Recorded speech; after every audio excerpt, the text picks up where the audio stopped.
Today is Monday, September 23rd. What to know today about that whistleblower complaint, including President Trump's admission, and why world leaders will be talking about climate change today.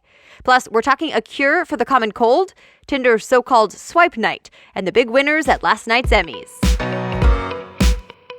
Welcome to The Newsworthy. All the day's news in less than 10 minutes. Fast, fair, fun, and on the go.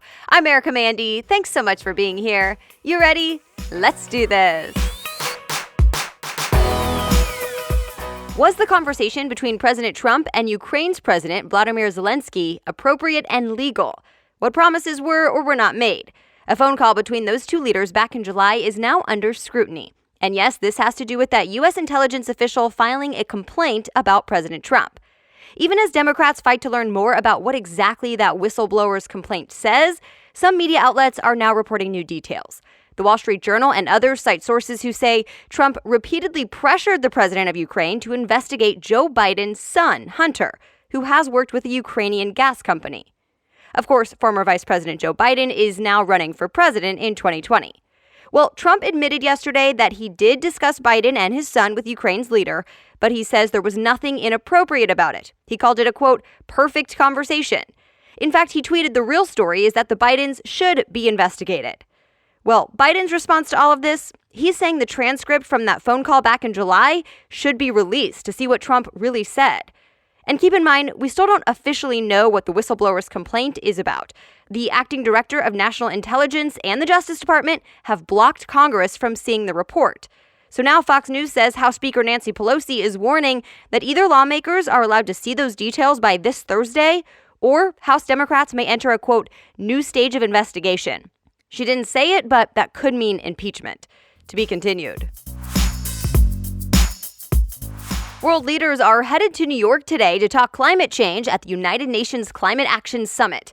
Of course, they'll talk about global warming, fossil fuels, and emissions, but the UN Secretary General is telling world leaders to leave fancy speeches behind and come with real solutions. He says only those with new, specific, and solid plans are allowed to share their ideas at today's summit. He says the world needs to take action and fast. The AP cites a just-released UN report showing warming, sea level rise, and carbon pollution have all sped up just in the last several years. So the UN hopes to get the world to carbon neutral by the year 2050, and to get going now on the promises countries made in the 2015 Paris Climate Agreement. While the Trump administration will not be talking at the climate summit today, remember the U.S. is now looking to leave that international climate agreement. President Trump will not even be attending. Although he will be at other UN events this week, world leaders are also gathering for the UN General Assembly starting tomorrow. But already, millions of people around the world have been taking their own action to raise awareness about climate change. CBS News says in the U.S., people walked out of their schools and workplaces to join about 800 marches around the country. The well-known teen climate activist Greta Thunberg encouraged students to join in New York City, where more than 1 million students were given permission to skip school to protest on Friday. The Houston area is still cleaning up after several feet of rain caused some serious flooding. The AP reports the named storm Imelda was one of the wettest tropical cyclones the U.S. has ever recorded. In total, 5 deaths now are linked to the storm, and hundreds of people had to be rescued.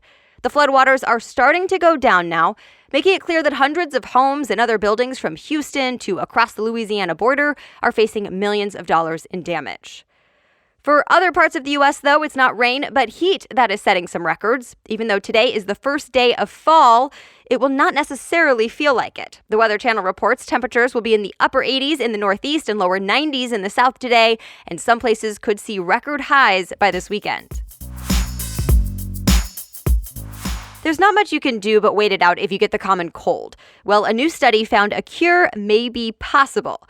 The Washington Post reports researchers in California found a protein in our bodies that helps the virus spread. So basically, if you get rid of that protein, you get rid of the common cold. They say they've tested this on human cells and living mice, and in all scenarios so far, the virus was stopped completely. Right now, the cold is tough to fight because there are so many different strains of it, about 160 compared to just a few strains of the flu, for example. So this new finding is being called a promising discovery. Still, scientists say they have a long way to go. Even if they figure out how to create a medicine for this, it could still then take another 5 or 10 years before it's available. More news ahead, but first, thank you to our sponsor today, Blinkist. Just when you thought you'll never find the time to read and learn more, Blinkist comes to the rescue. Blinkist breaks down the best key takeaways from thousands of nonfiction books, and you can read or listen to them in just 15 minutes. So you have tons of information right at your fingertips in a way you can actually get through it all. From self-help to business to history, the massive library is always growing. I personally love learning new things. I feel we should always be curious and improving ourselves, so Blinkist lets me fast-track my way to more information and self-improvement. So add 15 minutes with Blinkist to your daily or weekly routine, and you can start by reading about how to form habits. You'll find popular books on Blinkist like The Power of Habits and The 7 Habits of Highly Effective People. And Blinkist has a special offer for our audience. Go to Blinkist.com/news to start your free 7-day trial. That's Blinkist, spelled Blinkist, Blinkist.com/news to start your free 7-day trial. Now, back to the news. A star NFL player has now been released from his second team in just 2 weeks. The New England Patriots cut wide receiver Antonio Brown. And remember, the Oakland Raiders just released him the week before. But after the Patriots picked him up, it became public that 2 different women accused him of sexual assault, which he denies. ESPN says the NFL is now investigating, but right now, technically, another team could still sign him. But Brown took to Twitter yesterday to say he's done with the NFL. He's upset the owners can, quote, cancel deals and do whatever they want. Well, Twitter is rolling out a new feature to give users more control over their conversations. It's called Hide Replies. So if you send a tweet, you can then decide which replies or comments from other people get to stay and which get hidden. So the idea is that you can hide replies that are offensive or irrelevant. The Verge says the goal is to keep things civil on Twitter and make users think before they comment. That said, critics are worried people can simply filter out any opposing opinions or even corrections to misinformation. Twitter has tested this already in Canada, and now it's bringing it to the U.S. Tinder has come up with a new way to match couples with an interactive show called Swipe Night. And yes, we now know more about Tinder's version of TV that we briefly mentioned last week. So here's how it works. Engadget says you'll watch a show on your phone, and during the show, you'll make decisions about how the story should unfold by, true to Tinder form, swiping left or right. A new show comes out every week, and the first show is based on an apocalyptic adventure. So it follows a group of friends during the end of the world. You have 7 seconds to make split decisions about how the show should unfold, and whatever you pick will then be added to your dating profile, giving matches a chance to see how you might handle a disaster. Tinder says this will get people talking and build curiosity. The Verge says Tinder will release a new episode every Sunday at 6 p.m. local time, and then it will only be available for 6 hours. The first one comes out October 6th. You know how TiVo lets you record TV and fast forward through the commercials? Well, now it's apparently adding its own ads. As in, you'll have to watch TiVo's commercials at the beginning of your DVR recordings. Gizmodo says this is for all customers, meaning if you have a lifetime subscription plan to TiVo, you'll still get the commercials. The company says, quote, advertising is an important part of every media business, and the company says you'll still be able to skip those ads once they start.